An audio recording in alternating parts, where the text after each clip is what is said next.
रहा है। इस वक्त जब मैं आपसे बात कर रहा हूँ तो पिछले 3 दिन से या 2 दिन से इस वक्त की सिंध का मेजॉरिटी एरिया, बलूचिस्तान का कुछ हिस्सा और मेजॉरिटी एरिया सिंध का, इस वक्त मेजॉरिटी एरिया सिंध का जो है वहाँ इस वक्त शदीद बारिश है।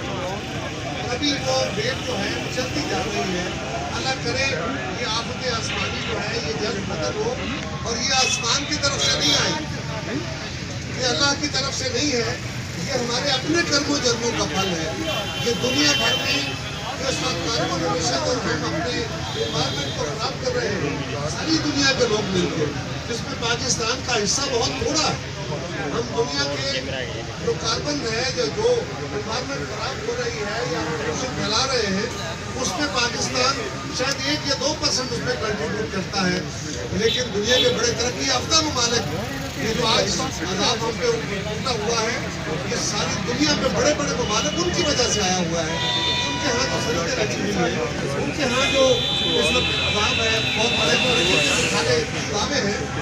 आज इस वक्त ये काम हमारी हुकूमतों के बस से बाहर है, इसीलिए सारे लोगों से अपील की गई है, इसीलिए हमने आलमी इदारों से अपील की है।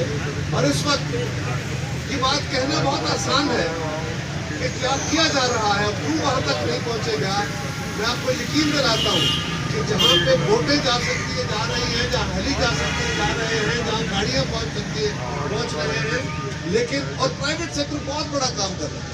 पाकिस्तान में मैं सलाम करता हूँ उन सारे इदारों को, पीटीएम में एनडीए में जबकि अपनी जगह हमारे इदारे उनकी अपनी ड्यूटियाँ हैं, लेकिन वो लोग जो वॉलंटरीली आगे बढ़ के आते हैं और हमेशा आते हैं, हम उनको सलाम करते हैं। वो इसमें हिस्से भी डालते हैं इस कैंप में भी। और जिस तरह जो मंजूर साहब ने कहा है कि सारे मुल्क के अंदर ये कैंप लगने चाहिए, आप सबको हम सबको मोबिलाइज होने की जरूरत है।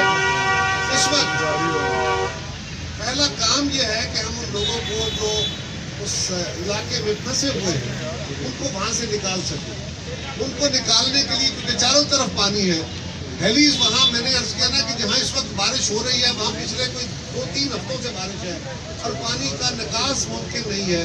वहाँ अगर मशीनरी भी पहुँचनी है तो उस मशीनरी के जाने के लिए भी वहाँ कच्ची सड़कें अगर होगी, रास्ते होंगे, तो कैसे मशीनें पहुँचेंगी, कैसे ट्रैक्टर पहुँचेंगे, ये कैलेमिटी है। और ये याद रखिए, ये अमेरिका और चीन में भी अगर खुदा न खास्ता इस तरह की बातें होती है, सऊदी अरब में होती है, तो वहाँ भी दवाई जो है वो हुकूमतों के बस से बाहर होती है, वो सारा कुछ कंट्रोल नहीं कर पाती, वहाँ भी लोग मर जाते हैं, वहाँ भी जानवरों का नुकसान होता है।